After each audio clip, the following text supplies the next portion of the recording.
continue to climb. I don't know, did we ask you for sure? Z, you're okay with recording the talk? Yes, this is good. Okay, so we will continue to climb in numbers as we do, right, as people come in. So it is a tremendous pleasure to have with us today in the AQT's seminar, Zlatko Minev, and to read some words about Zlatko. He is currently a research staff member at IBM Quantum, project and technical lead of IBM Quantum Device Design and Analysis Qiskit Metal project, and the project manager and host of IBM Qiskit's Quantum Information Seminar series. And thank you for having me in that series a few weeks before. Minev received his PhD with distinction from Yale University in the field of superconducting quantum physics under Michel Devereux, who was my postdoc advisor. So recently, MIT Technology Review named Minev as one of their 35 global innovators under 35, and his dissertation work on catching and reversing a quantum jump mid-flight was selected as the top math physical sciences discovery in Discover's top 50 stories of the year. He is a laureate of the President John Adenoff Award. Minev serves as a member of the executive board of the Yale Graduate Alumni Association in 2012. At Yale, Minev founded a nationwide science outreach and career pathways organization called Open Labs, which serves pathways for underrepresented and underprivileged young scholars to pursue careers in the sciences. For his leadership, Minev was awarded the Yale Jefferson Award for Public Service. Minev received his bachelor's degree from UC Berkeley with distinction and high honors in the group of Irfan Siddiqui. Minev's work has been featured in mainstream media worldwide, 90+ news publications, national TV and radio interviews. It is a pleasure to have Zlatko here with us today, who will talk about quantum hardware design, energy circuits, and metal. Take it away, Zlatko. Thank you very much, Irfan, for the kind introduction, and good afternoon to you, everyone. It really is a pleasure and a privilege to be back here at my alma mater, which still feels very much like home in Berkeley. And so thank you, Irfan, and the organizers for the invitation. We were just talking with Irfan before this about quantum measurements and quantum jumps, and I'd love to give you a talk on that, but today will be a different talk about a different set of experiments and questions altogether. But I'm excited to share with you some recent results on designing quantum hardware based on the idea of energy, kind of departure from some of the more traditional ways we look at circuits based on impedance. And also to focus on two questions, one for the community as well, which is how do we really fuel the fire in the furnace of innovation through open source, open quantum hardware? So this is a project I'll tell you about that I've recently had the pleasure to launch here at IBM. But to begin to answer these two questions, I thought I'd begin by getting everyone on the same page, starting with the larger picture of things, and something probably most of you are familiar with. Nowadays, you can dream up your ideal quantum circuit, log into a cloud, execute it on a quantum processor in the cloud, and right back you get the answer without even ever cracking a torque wrench. But this ideal picture reminds me of one of my favorite physics quotes by Asher Perez, which says, quantum phenomena do not occur in Hilbert space, despite our best efforts. They occur in the laboratory. So that's where we're headed today. Let's start with something near, dear, and familiar to all of you here, and that is your laptop, which you're probably logging into this call right now with. You and anyone from the community can now control quantum devices housed in a lab or cloud facility, which itself houses a cryogenic dilution refrigerator environment, such as the one depicted here, the golden chandelier, which itself, only at the very bottom inside this small can, houses a quantum device chip, really the only quantum thing about this entire picture. The question then is, how do we really understand the physics of these chips, design them also with increasing complexity and increasing performance? This is the cornerstone underpinning the growth of the entire quantum ecosystem. And allow me to share a very cartoonish overview, and I apologize to the experts in the audience for the oversimplification. But at a first level, let's start with the physical device layout. A qubit might look something like this: two metal pads, two metal rectangles connected by some inductor, depicted here by this orange box, on top of a substrate, a chip, maybe silicon or sapphire, this green rectangle, which might have a ground plane around it and so forth.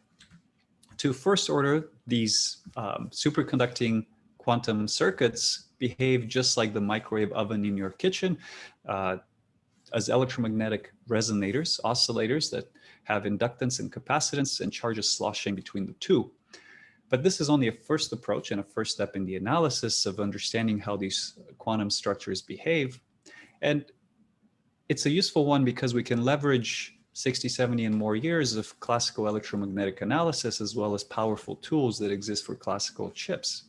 However, this is as far as they can take us, because at the next step in the design and analysis cycle comes the departure from classical physics. And that is that we also need to bridge the physical layout and electromagnetics into the world of quantum, where we need to understand the quantum Hamiltonian, the wave functions, the eigenstates of these electromagnetic structures, in order to then shape and tailor their Hilbert space, their Hamiltonian, to engineer protected or just regular manifolds from which we can isolate two-level systems. And Zlatko, I have a weird question. Yes. I noticed that your schematic of the device has a metal structure around it. Does your actual devices have that metal structure? And what's the purpose of it? I am so glad you asked, because that is the next slide. So this is because I've taken a cut of a larger chip, which with 20-something qubits, and this is the ground plane of the larger chip. So for this particular architecture, this particular example, it does, because it's a planar chip in this architecture, but it doesn't have to. Okay, thank you. Hopefully I answered that. Thank you. Thank you. Okay, so before showing you a picture of an actual chip, moving from the cartoon, the central point in a lot of this is that this process in reverse doesn't have a solution. You can't say, this is the qubit I want with these properties. Give me the ideal, give me the physical layout that would implement that. We don't know how to do that. This is not a unique solution problem. It's a difficult problem. The only way we can approximate a solution is by going in the forward direction, starting with some cooked up geometry, analyzing it through these several steps, finding what the qubit properties are, and then iterating in a search, going through this over and over again. And this used to take me months of manual labor in school, in graduate school, but we'll see how to make that easier today as well. So the overall high level picture, in a sense, the thread here is that as you get to larger and more complicated devices, such as this, I think, a 16 qubit chip from IBM from a few years ago depicted here.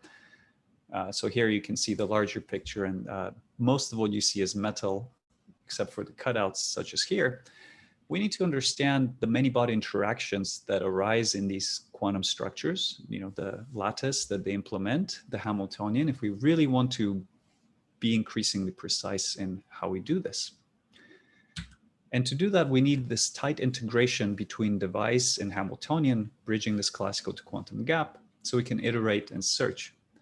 Now, I think the fact that we can do this all together, and we have done this at the level of 10%, 1%, and now we're pushing at the level of 10 to the minus 3, 4, and further, I think overall, to me, this is still a shock, and I see it overall as a miracle. So in this talk, I'd like to get everyone more or less on the broader picture of the same page by starting with the overview of the design process. And then I thought I would take a practical first tack, starting with the shut up and calculate, if you'll excuse me for saying that, approach, which is, I just want the answer. I'm a practitioner. How do I click a button and take this loop from the quantum device all the way to the Hamiltonian without much effort, basically automating this entire arrow. This is this open source project I've just had the pleasure here to launch from IBM called Qiskit Metal. And then we'll see that the way to bridge this arrow isn't unique. There's several approaches, and I'll introduce you to what I'm really excited to share, this energy participation ratio approach, which I'd like to acknowledge Irfan's group for being an early pioneer and user of, and having contributed to this code. And finally, I'll introduce you to a very recent new paper on modular methods for making this scalable to larger systems. and reducing complexity. So with that, let me start, as any good talk starts, by acknowledging the growing team for this first part of the talk called Qiskit Quantum Device Design. I think, initially about 2 years ago when I started this project, it was just me, and I've had the pleasure to now work with all these folks and this growing team, and a lot of the work you see has had contributions from all these wonderful people. Now, the idea is that even if you have the design or the layout for, let's say, a 5-qubit device, such as the one depicted here inside this Qiskit Metal interface, you might want to construct its Hamiltonian. But the Hamiltonian of a many-body system is a tricky, complicated thing. So usually you want to write it down in a particular form that makes life simpler to analyze and to construct. And essentially, there are 2 ways to write down the Hamiltonian, either as a subset of systems, which then have interactions, such as qubit 1, qubit 2 interaction between 1 and 2. Or the other alternative approach is to write down the total Hamiltonian as a partition of linear terms and nonlinear terms. And we'll do both of these, and Metal will allow us to do both of these. Essentially, the landscape of quantization techniques allow you to bridge this gap from the device to Hamiltonian in one of these 2 forms, starting with the oldest, if you want, and best well-known techniques, where you can write down by hand, if you want, a white box circuit model consisting and comprising of capacitors, inductors, nonlinear junctions. And this is fast, but how do you know the values of these elements, and how do you map that to an actual physical circuit? Slightly more advanced, you might want to include distributed elements such as transmission lines, coplanar waveguides, and so forth, still at the analytic level. But if you really want to capture the full complexity, glory, and accuracy contained in Maxwell's equations, you really need to do a full wave simulation that could be based on the impedance approach, looking at the impedance response, the driven response of the structure as you subject it to some excitation. Or more recently, what I'll tell you about today as well is how you can look at it from a different lens, and that is the lens of energy rather than impedance, which can tell you everything you want, such as the Hamiltonian, but can also tell you much more about the dissipation in the structure. If you're just new to this subject and just joining the field or interested in joining the field, I thought I would share this summer school lecture series that we had last year that really introduces all these topics from basically ground zero all the way through. And there's a series of lectures. If you're interested, you can take a look. Now, before getting to the physics and to the how does this work and why does it work, I thought I would just start by trying to answer the question, what's the current state of things and what's the latest in terms of making this actually as easy and effortless as possible so that we can focus on being creative and coming up with new and improved quantum device designs. And the goal here is to make this process of bridging this classical world of metals and dielectrics and geometry to this quantum world of Hamiltonians as straightforward, easy as possible, and to bridge this classical to quantum gap. If we slightly expand on the flow of designing a quantum processor or a quantum device, one starts with a concept, dreams up a Hamiltonian that they might like, such as the qubit frequency and harmonicity, dispersive shift to another structure. And then at some level, you have to come up with an analysis, a layout, of that structure that would implement this. You then analyze it, like your microwave oven, as an electromagnetic structure through some quantum analysis, which gives you Hamiltonian. Then you don't find the right, of course, result. You have to iterate over and over again in this loop. And this is quite slow and painful quite often. And finally, from the layout, you need to go to fabrication. The goal of this project called Qiskit Metal is to seamlessly unify all these steps and leverage the best tools that already exist classically, such as the best electromagnetic analysis tools, the best quantum analysis tools, and pull in all of this under one umbrella. What does this look like and what does this mean? Allow me to try to illustrate on an example. So let's lay out, analyze, and optimize a 4-qubit chip, more or less almost in real time. And to begin to do that, let me address the question of what needs to be designed. Well, clearly you need to design all the structures, the qubits, the Joseon tunnel junctions that one might use, the geometry and topology of this structure. You need to decide what's metal, what's dielectric, and so forth. And for each of these structures, you need to decide the qubit frequency and harmonicity, the readout frequency couplings, the input-output couplings. You need to be careful about spurious modes, the radiative dissipation limit, the Purcell limit, the loss budget due to dielectric seams, the non-local qubit-qubit couplings. Basically, there's a huge laundry list that ideally you'd like to tackle. And I'll answer with the energy participation ratio that all of this simplifies to looking at one set of questions. But let's first dive into an example of laying out a chip and kind of walking through it. For instance, in this 16-qubit device, we see that there are structures that we can identify as qubits repeated over and over again, such as these yellow boxes. And there are different chunks of the chip that we can analyze in a modular way. So regularity is a great ally. In Qiskit Metal, you can use this idea to log into the online documentation, and you can look at the example circuit library of different qubits, resonators, qubit couplers, input-output couplers. These are sort of ready-made structures, almost like P-cells, but more elaborate, that allow you to more or less drag and drop the quantum component on your chip that you'd like to use. So let's say that we'd like to create a 4-qubit chip by looking at single floating transmons.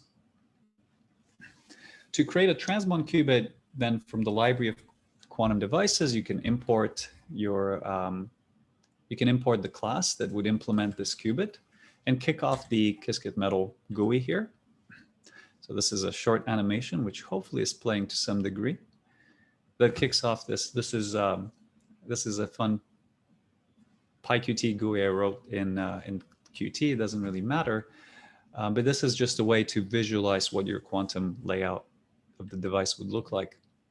Of course, a component such as this transmon qubit, if we decide to add it, has a number of parameters that you can vary of the geometry, but also later, as we'll see, of how it gets rendered into something like ANSYS HFSS. So you can tailor and shape its geometry dynamically, and you can also use that in the tight feedback integration loop when you want to do, say, a search over some parameter space to look at the Hamiltonian and to understand how changing the geometry changes the Hamiltonian. So that's why we've built in all of this into kind of this one suite. The other idea that's important in connecting a larger complicated structure is to have named connection ports. So for instance, qubit 1 gets connected to other qubits, other resonators, by saying that port or pin A of qubit 1 can be connected to, say, pin B of qubit 2. So if you shape, change the geometry, or move any of the qubits, the routing between them will automatically be rerouted. So things are not fixed in position, but they are sort of smartly interconnected. And here we're using this idea to go between, so let's play that movie again. So for instance, with if we want to connect qubits 1 and qubits 2, you can say connect qubit 1 pin D to qubit 2 pin C by a coplanar waveguide of length 7 millimeters or of frequency, say 8 gigahertz. And then you can stamp and repeat to build up a 4-qubit quantum chip. From the library of quantum components, then in Qiskit Metal, you can add in your input-output couplers, which guide signals off and on the chip and can control the qubits. Qiskit Metal. And oops, let's ignore that sound. And then finally, in this step, you can also, as I'll show in a second, you can take what you have in Qiskit Metal and then render it into simulator backend. So for instance, here is ANSYS HFSS. So you can take what you see or a subpart of it and export it into the simulation software. Then you can look at the electromagnetic analysis and how you do this. There's a series of tutorials that I'll get to in a minute to show you that exist. So I won't dwell on details here. I'd like to just give you a flavor of what's now possible. If you want to get more sophisticated, there's a series of auto routing with collision avoidance based on various algorithms. And so you can create different structures such as this XMON qubit with some direct coupling here or bus coupling to these other transmon qubits and so forth. Of course, as scientists, we want to create our own qubits. So you might ask, well, this is all nice. You have a library of predefined quantum devices and components. Can I come up with my own? And the answer is yes. All of this is programmatic because that's part of the idea of the flexibility here. So with a few lines of code, the idea is that you can draw any type of shape or device you'd like. So this is a smiley face transmon qubit design just for fun. This is all nice, but it's essentially all classical. It's just the layout, and there's not too much new and interesting in there by itself. Where things become more interesting is in the analysis side. So in Qiskit Metal, we're working hard, and we've already built in the full capacitive analysis method. So you can go from a model to a physical model to a capacitance matrix, which then constructs an electrical model and gives you the Hamiltonian parameters out of that. We have also added impedance, admittance, and scattering matrix analysis, so you can sweep and optimize over those, and also the eigenmode analysis. I won't explain what these are just yet, because in the second half of this talk, I'll actually walk us through more of the physics of the eigenmode. And then if there's time, we can touch on the capacitive. The flow goes like this. You might draw up or come up with an idea of your latest creative design and draw it up in Qiskit Metal. You then select part of it that you might render at the click of a button to a backend. For instance, ANSYS HFSS, or maybe Keysight ADS or Sonnet, or whatever your favorite tool is. It's aimed to be agnostic. By then running an analysis procedure that's built in, you can find, say, the eigenmodes of this structure. So here we've shown the electric field profile of the qubit mode, these two metal pads connected by some inductor in the middle. And from there, you can also render more complicated designs, say in ANSYS HFSS, which will look at the full glory of Maxwell's equations, such as these two qubits coupled by a bus coupler, or in an electrostatic capacitive simulation, such as Q3D. A lot of the manual effort and labor that goes into this from the point of view of somebody who's doing this is in also setting up the boundary conditions, such as what's a perfect electric conductor, what is the substrate permittivity, how do I define the junctions in these simulations. All of this is done automatically in the render, and we've taken great care on being careful how to parcel the different pieces so you can analyze the device in a modular way, and you can take parts of it and decide, whether things should be short, open, or so forth. From there, you can go into more complex designs if you want to render them. So here's two qubits with two readout resonators, these squiggly lines connected to a common feed line that are rendered into here ANSYS, and you can look at the scattering matrix parameters from the input port to the output port. This is just to illustrate by example what's possible. What's important in a lot of this software is that when we've rendered things with Qiskit Metal into, say, something like ANSYS HFSS, we do a lot of things in an optimized way, such as these native curves, which give you better performance in terms of the simulation, in terms of size and RAM and all this stuff for the meshing, rather than importing directly a GDS file. It's maybe a comment for the expert in the audience. And of course, you can go crazy and draw many qubit, large, complicated chips if you really choose to. Once you've drawn and analyzed your device, you can then understand its spectrum and look at its wave functions. And I'm just going to only mention that this is possible and say that you can then generate automatic reports of, say, the qubit frequency and the qubit anharmonicity versus adaptive simulation pass number here shown on the x-axis, so that you can make sure that what you get out as results are self-consistent and converged. And from there, you can also extract things like your dispersive shifts, linear G couplings, and so forth. Once you have gone through this whole process, you can then use the renderer that will take what you have in Qiskit Metal as your final optimized device and export it into a GDS file with customization. You can choose whether it's positive mask, negative mask, and so forth, with all the layer numbers in there that will then be ready ideally for the fab facility. So this is just an overview of some of the ongoing work with Qiskit Metal. I mean, we just launched it in March from general public, so it's still early in development. But I'd like to share with you a few use cases of devices we've made with Qiskit Metal so far. And the first one is actually really fun. While we were in early alpha, some folks from Korea reached out to me, and I don't know how, but we got famous there, and they invited us to help organize a hackathon. To my knowledge, this is the world's first quantum hardware hackathon.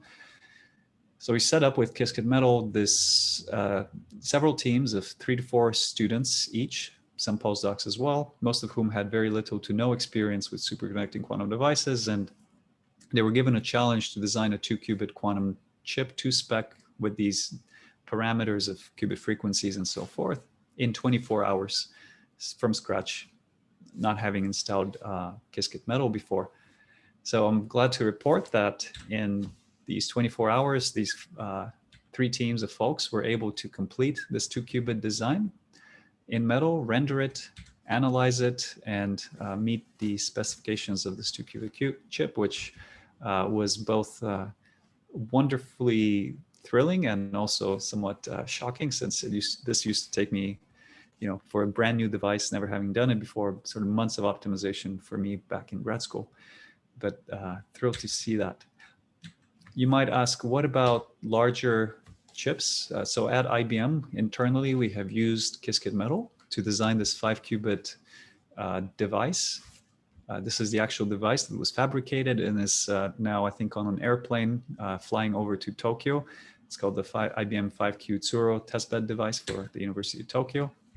And from some of the early access users of Qiskit Metal from Chalmers, from the Bylander group, Chris Warren and folks, were able to design and replicate this 8-qubit device and simulate this very interesting circular-looking transmon qubit in Qiskit Metal. And Chris has recently sent me data showing experimental results of the 8 qubits. Each dip here in this S21 spectroscopy corresponds to a different qubit and tells us that the simulations that he did with Metal seem to agree pretty well with the data that he's getting in the fridge. And this is the anharmonicity of one of the qubits that he's measured so far. If you're wondering if you want to know more about Qiskit Metal or wondering how do I get started, there's quite an extensive documentation, and I'd like to congratulate the team on that. There's a series of video recordings that walk you through a set of tutorials, and I won't dwell on this at all, but essentially the whole process is outlined over quite a few tutorials, such as here's some example images that will go over what I just glanced in a lot more depth with some educational material. So that brings me to my requested short advertisement of what this new open source effort I've launched here with the team for designing quantum devices is all about. The idea here is that this is really a community-driven effort. The aim is to accelerate and to help fuel that fire in the furnace of innovation, because it doesn't matter how good your quantum software is, quantum hardware can't keep up. And so we'd like to make sure that as a community, we move forward together in a collaborative and open way. So it's fully open source. And if you're interested in knowing more and contributing, reach out. maybe I'll just pause here, Irfan, and see if there are any questions before I move on to more of physics and less of software. Okay, the floor is open for questions. Zlatko. Yes, I have a question, Zlatko. What limits the number of qubits that you can put into this design? It's a great question. It really depends at what stage of the analysis. So for instance, as you can see here, we've even rendered into the simulation quite a few qubits, there's 5 or 6. You would almost never want to simulate that many qubits at once, with Maxwell's equations. In Qiskit Metal, in principle, you can put in as many qubits and devices as you want. There's no limit. Of course, at some level you run out of RAM memory. Or, right now, we've also have a demo notebook on the website with, I think, 100 by 100 qubit grid. So you could play with that. Of course, the challenge comes in the simulation of this. And that's why we look at modular ways to simulate this. So for instance, you wouldn't really usually put in the full device, you'd put in sort of partitions of this device, as I'll talk more about maybe in the second half of this. And how big that partition is and how much you can simulate usually depends on how good your simulation cluster is. Thank you. Zlatko, maybe I can also ask another question. So this is great, and thank you for sharing this. I think it's tremendously as a resource. As you say, it was very difficult in the old days to go ahead and optimize by hand any of these devices. I was curious what also is happening by other companies that develop tools, let's say, for classical circuits. So I know there's a lot of buzz, for example, within Ansys or Cadence or other things to think about how to bring that kind of functionality into quantum. And I don't know what the state of that field is. So can you comment on that? Where do you see, for example, these tools developing and how Qiskit Metal complements them, or how it fits in? Is it a module for something that others may use with other qubits, etc.? Yeah, thanks, Irfan. That's a really good question. I think those companies are incredibly good at electromagnetic analysis and layout, right? Cadence, king of layout over here, right? Ansys, Keysight, and so forth. To name others who are really, really good and so forth. So, I mean, the list is good. I shouldn't name names because I'm going to omit someone and then people will be upset at me. But these folks are really good at this stuff. I think the challenge comes in really, how do you integrate that with the quantum analysis? And also we're developing this quantum analysis. It's not a done deal, right? We're innovating. I'm showing 2 new methods published within the last 2 years that we now use as some of our primary tools. And the mind flow and the work set, the conditions under which what we operate are different from CMOS and from some of the constraints there. So if you'd like to learn a lot more about this, I can invite you to the IEEE Quantum Week workshop, which we're organizing with people like Keysight and Cadence and Ansys. I would like to push a little bit on Irfan's questions, but a little bit of a different direction. Yep. There are not many companies that do superconducting classical electronics, but there's a few. Is there anything in there that you could learn from or that you have tapped to improve what you have? That's a great question. I mean, I think there is an opportunity there, but at the same time, the superconducting, classical electronics, the design is fairly different from the designs I'm showing you here. You don't have to usually worry about Hamiltonians, right? There's no quantization techniques you need to worry about there. And the devices themselves are pretty different. That's not to say that there isn't a lot to leverage and learn, which I think is why I'm hoping that we have tools like this to bridge those different worlds. But at the same time, here the emphasis is a lot on the quantum analysis part as sort of the missing piece, or the piece that we'd like to develop further as we get to more complex devices. So hopefully that helps answer. Yeah. And I think we should let you go on to give the rest of the talk. But just one other thought on this going forward. One of the challenges, at least that I see, Zlatko, is that it's sort of related to what Chris is asking, right? How many qubits can you put in? If you have to do a sort of a full electromagnetic simulation of the entire structure, it gets complicated, right? And in fact, if you want to put in all the quantum physics together, that also gets complicated. So I think if there were convenient ways for us to have little plaquettes, after all, that's what you do. You come up with some unit cell library in classical design, but the dissipation helps you. Dissipation allows you to put those plaquettes together, whereas in quantum mechanics, you do have to have the back action and the reflection. So it's really a wave problem. So if there are ways to sort of approximate, how to put these different plaquettes together, that would be tremendously useful. And that's a hard problem. I'm so glad you asked that, Irfan, because, well, first you notice, if I go back to the library, right, this is sort of one of the aims of the device. And there's a reason it's constructed the way it's constructed. This is going to take me to the last part of my talk, but I'll just jump ahead briefly to point to this, which is that if you have a device such as this, like you said, you want to identify plaquettes, right? And these devices, these planar devices, not 3D devices, happen to have a really good approximation within the lumped limit. Right. So you can model them by these circuits, right? And then you can, within these effective circuit models, identify parts, parts that are familiar, such as this transmon qubit here, or this loaded transmission line resonator here, building blocks, like you say, primitive building blocks that allow you to work with them. But the issue is, like you said, that it's a wave phenomenon. So this large network in which these components are embedded dresses and renormalizes all the properties of these systems. So how do you handle that dressing and this kind of construction of the larger graph of this network from a large design? You have to partition it into different simulations, and then maybe partition it this way into different cells that you can analyze.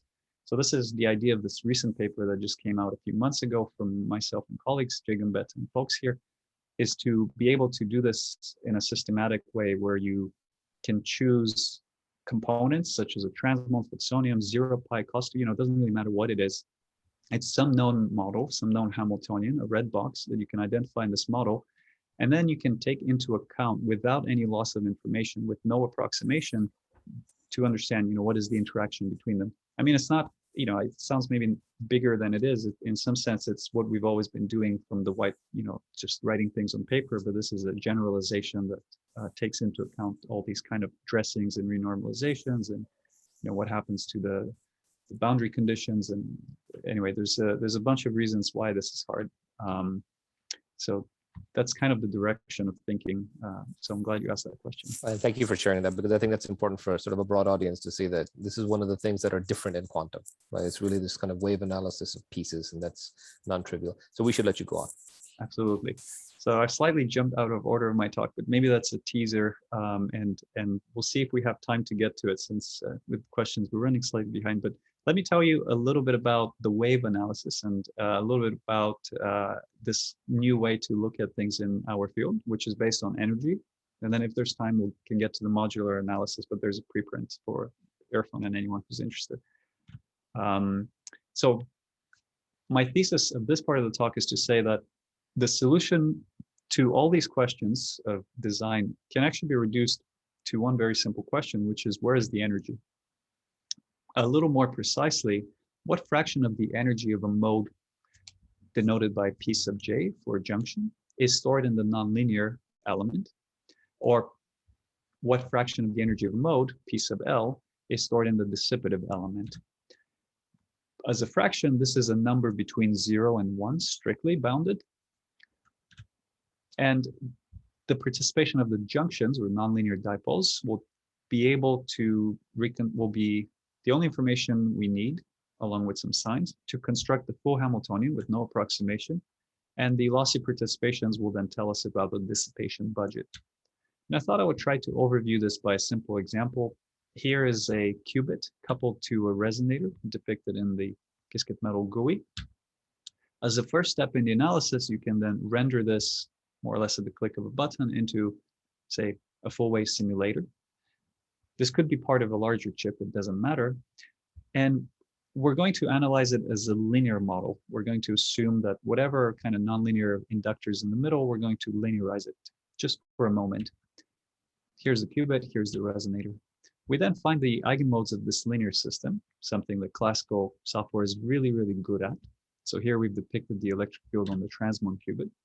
From that, we can calculate 1/2 Li squared, where I is the current across the junction. This tells us the amount of energy stored in that junction in this qubit mode.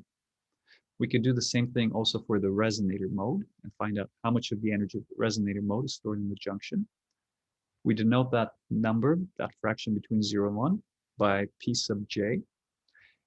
From that number, we can then reconstruct the nonlinear device parameters, the full Hamiltonian. If we also look at the energy stored in the substrate, denoted by P sub L, then we can also reconstruct the dissipation budget. So this is kind of a coarse overview of the method from step 1 to step final. I've shown so far planar structures, but actually the original method I developed for 3D structures, but it doesn't matter what if it's planar, 3D, or 2.5D. I'll show you data for all of the above.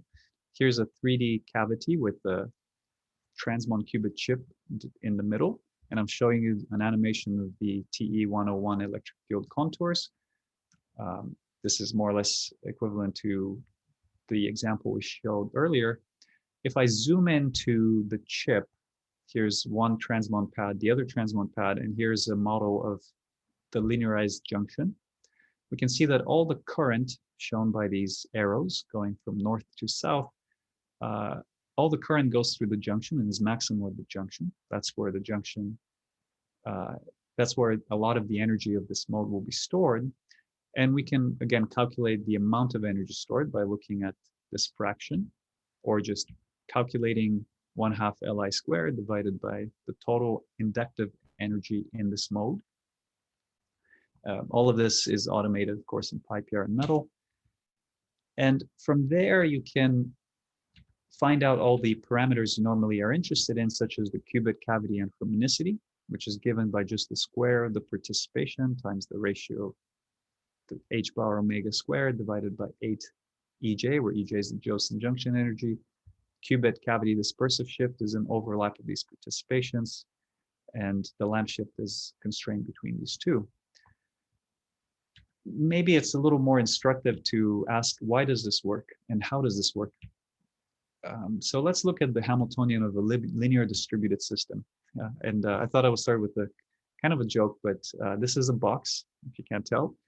And oops, I was going to ask, what is the Hamiltonian of this box? And probably, most of us here can right away say that, well, it's a box, it's a linear system. There's it's an electromagnetic, it could be a 2D box, a 1D, 3D box. It doesn't really matter. It always has this Hamiltonian, sum over the number of modes, A dagger A, which of course in matrix notation looks like this, times the frequencies of this box. What about a stranger, weirder structure? Well, as Hamiltonian looks exactly the same at the level of analytics, how do you find the frequency omega? You could use these classical simulation tools, which are really good at finding this number omega. And if I gave you a stranger, weirder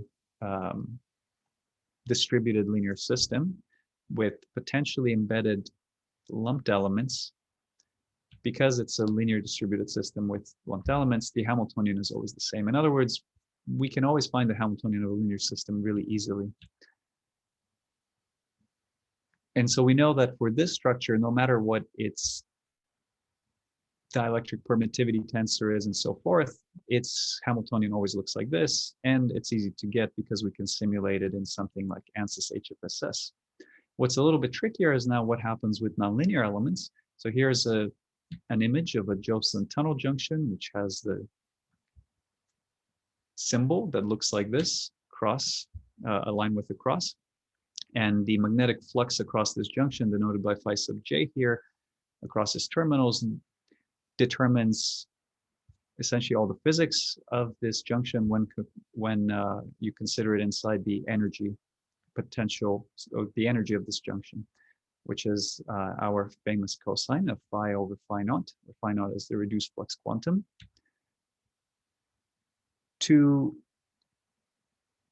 first order, if you want, we can also think of this junction as two parts, as a linear part plus a nonlinear part. The linear part, we can choose around any of these minima. So I'll choose as my operating point this particular red dot. And the linear part of this potential is this quadratic, shown in green. And the nonlinear part is the cosine minus this quadratic. I'll partition the energy of this nonlinear element in these two pieces just momentarily, but we'll put them later together. This is not supposed to be an approximation.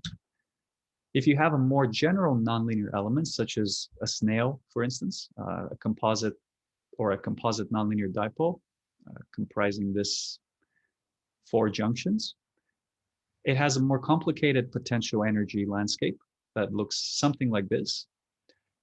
But nonetheless, you can always partition its energy into a quadratic linear piece around some operating point plus the rest of what's left over, which is the nonlinear only part. So we can always do this partitioning. So for a general nonlinear element, whether it's a squid or a snail or a Joseon tunnel junction, you can do this partitioning into a linear piece plus a series of nonlinear elements. We then take the linear piece and stick it into the linear distributed system. This is what we simulate in, say, ANSYS HFSS.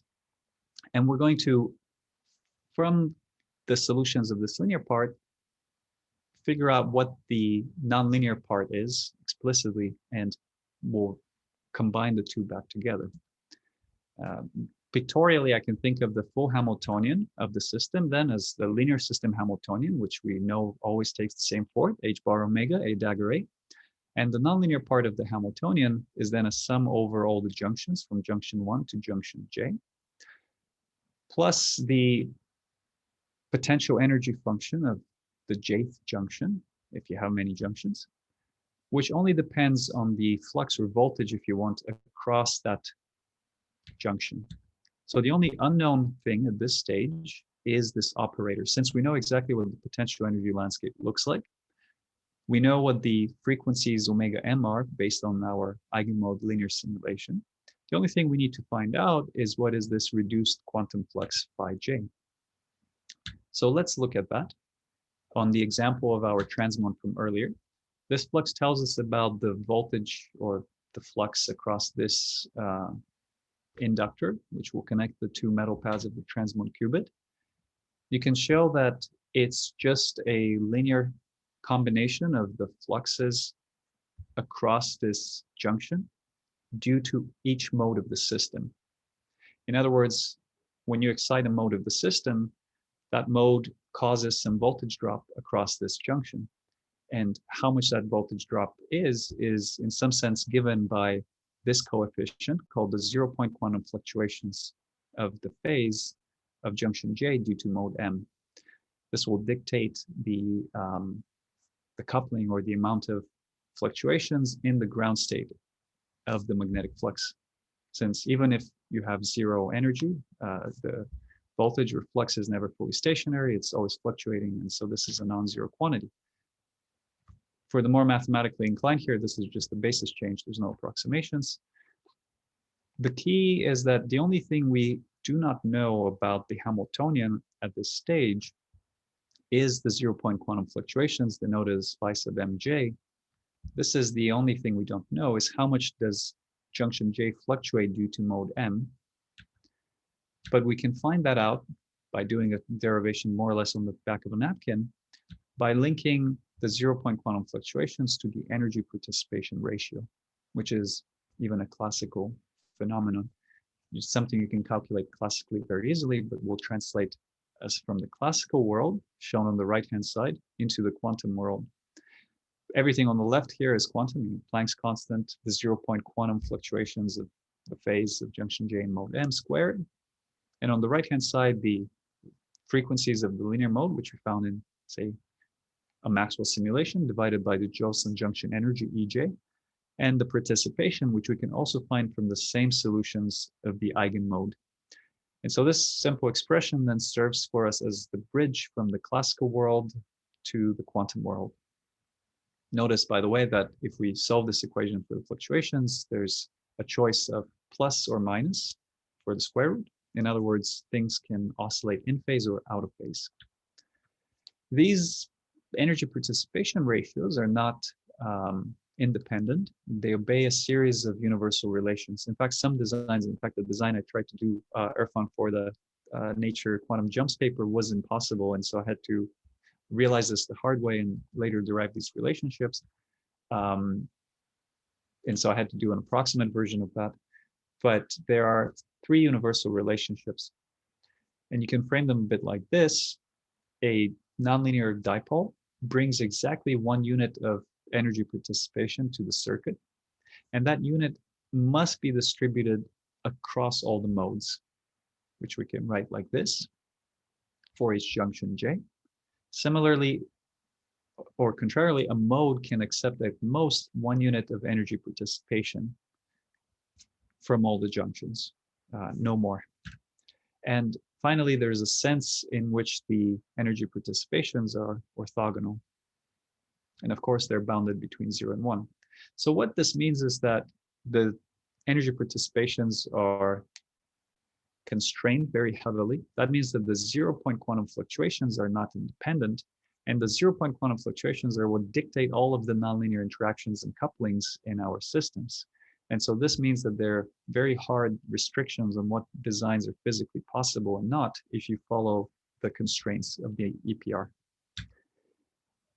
If you want, you can then extend this to understand higher order mixing and processes. And I won't touch on that here. I'm just going to mention that this is all in the appendix of the paper, of 4-wave mixing, 3-wave mixing, pump drives, as well as what happens in the case of bias conditions when you have external flux, global constraints and things like that. But that's all in the paper. Instead, I'll briefly mention about dissipation. This is key to engineering larger and larger coherence times. I was pretty shocked when we found this result, the transmon qubit now with over a millisecond lifetime. I would not have guessed this a few years ago. And one of the key advances that has led to the continuously increasing lifetime of qubits in our field, of course, is the engineering of the Was that like a single or 2 qubit device, or the millisecond lifetime was in a multi-qubit device? It's a single qubit device on, oh, how do I phrase this? It's one qubit on a chip with many qubits, but they're not connected to each other. Okay. So it's essentially a single qubit device, if you want. That's right.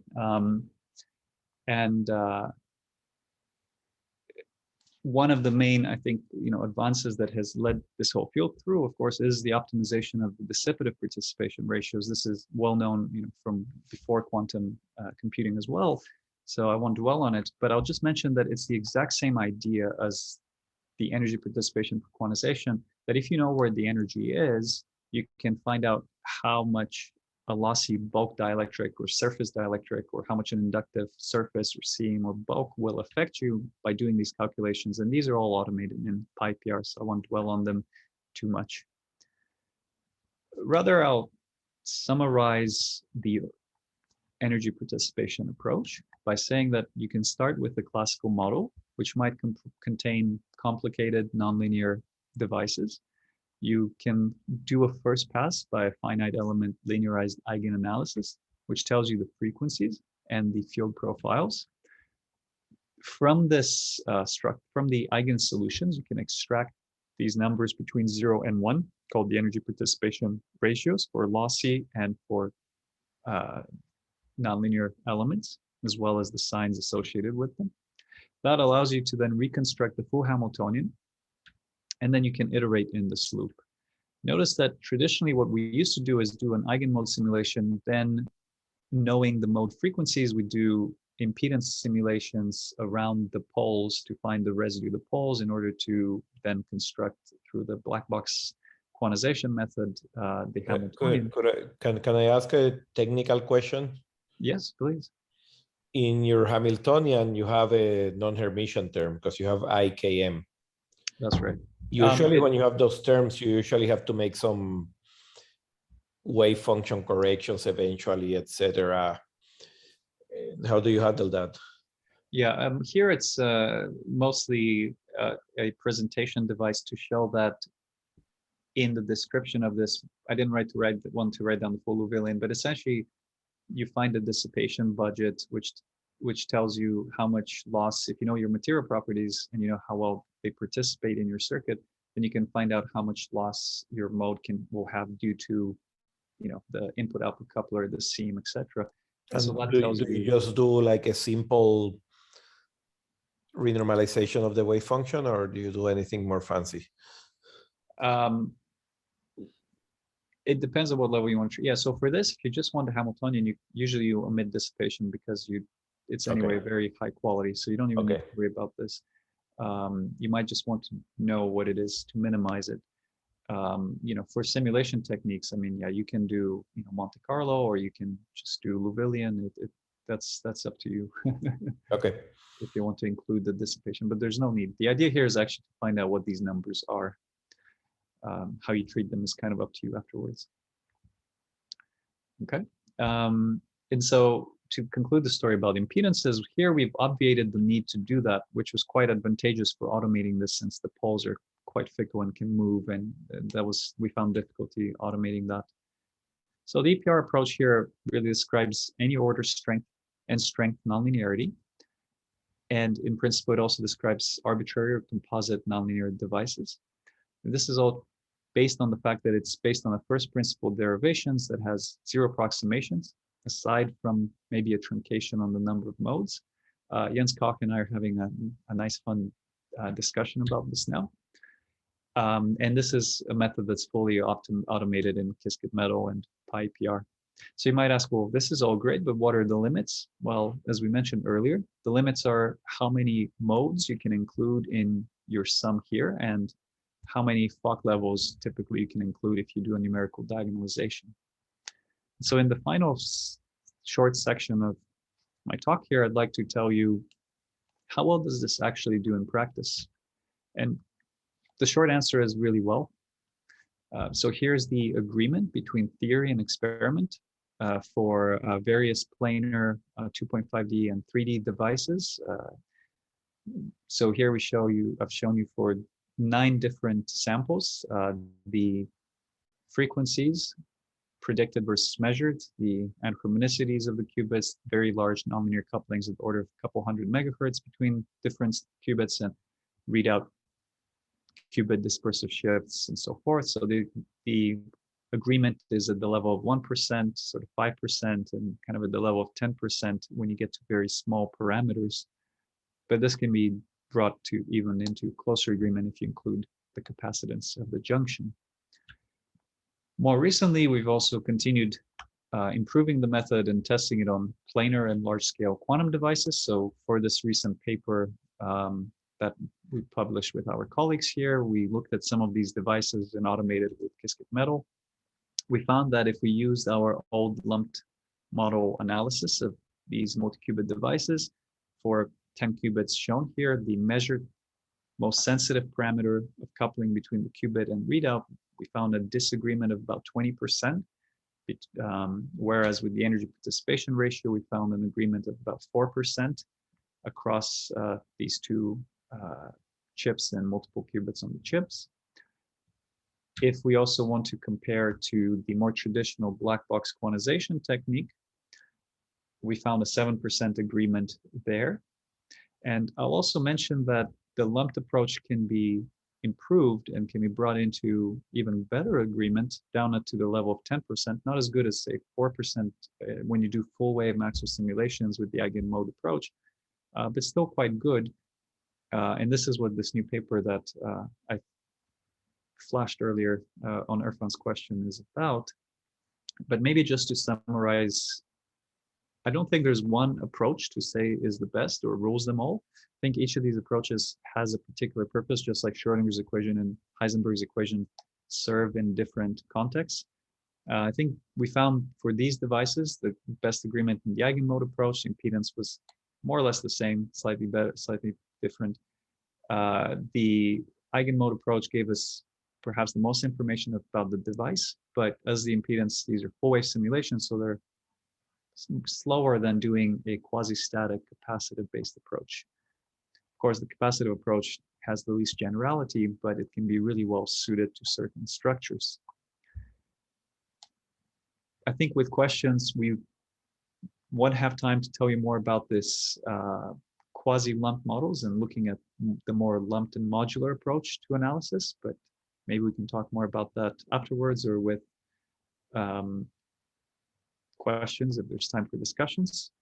So I think with that, in the interest of time, I will just thank you very much for your attention, and I'll take any final questions that we may have. Hey, thank you, Zlatko. Let's clap for our speaker. Thank you for sharing with us this beautiful talk. Thank you, Irfan. Thank you, everyone. Okay, the floor is open for questions for our speaker.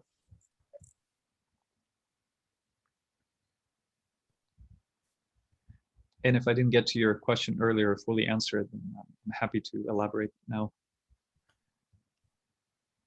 As others start to chime in, maybe I can ask one quick question. That nice plot with that 1 millisecond decay, that's right.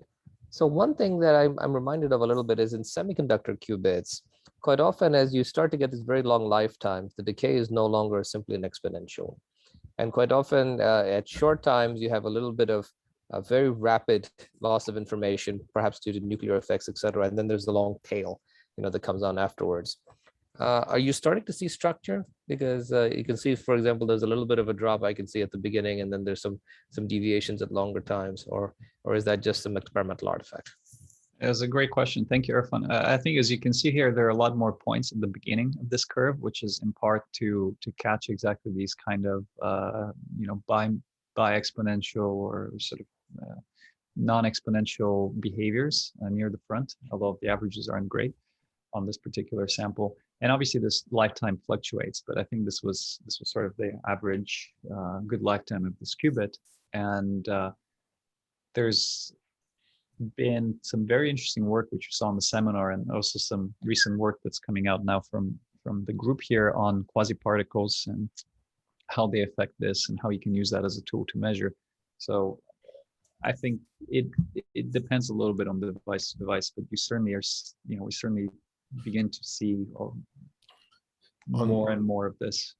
On this same plot, what is T2 or T2 star?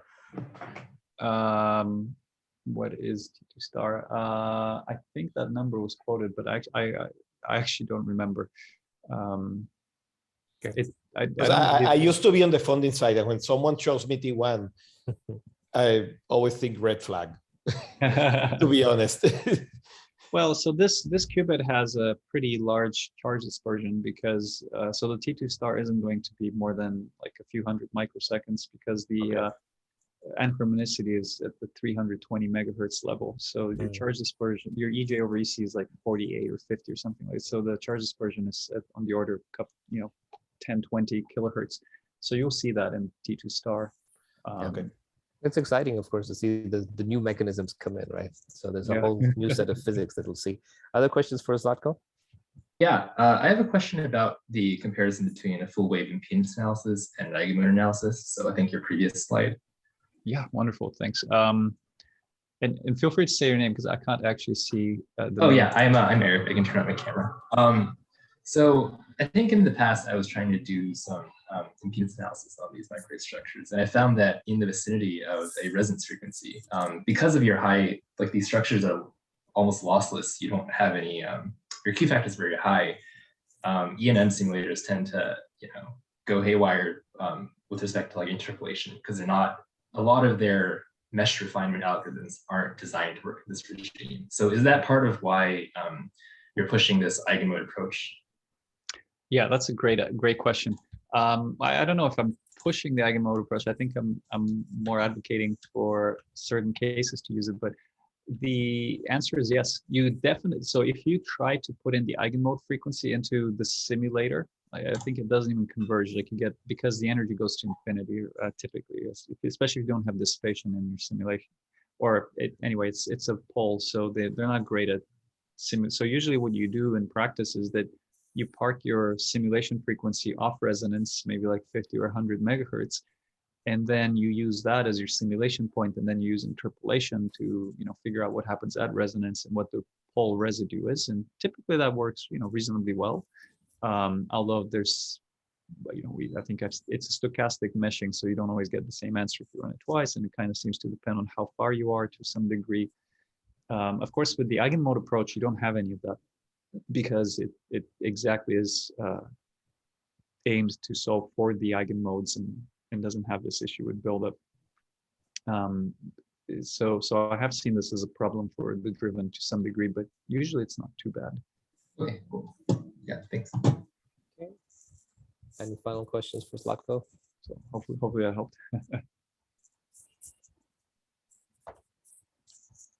Okay, if not, let's thank our speaker again. Thank you, Zlatko, for giving us a talk and spending your late afternoon, early evening with us this afternoon. And we are interested in that third part of your talk. So at some point, we'll catch up with you a little bit afterwards.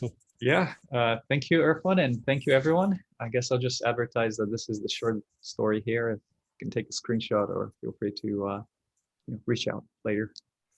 Okay, very good.